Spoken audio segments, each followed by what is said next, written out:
si Sir Sai Pro.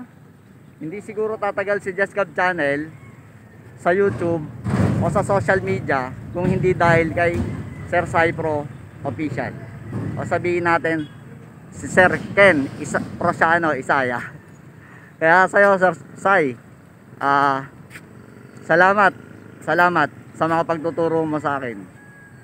Kumbaga ang isa sa alaala ko kay Sir Sai okay lang maging bobo, pero ang maging bobo habang buhay ay basura ka.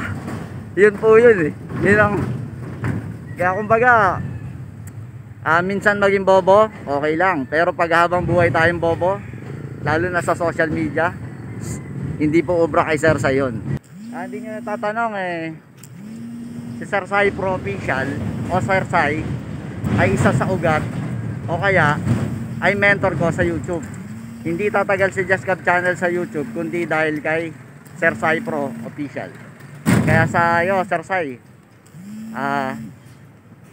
muli happy birthday mula sa Team Pacquiao member Just Gab Channel.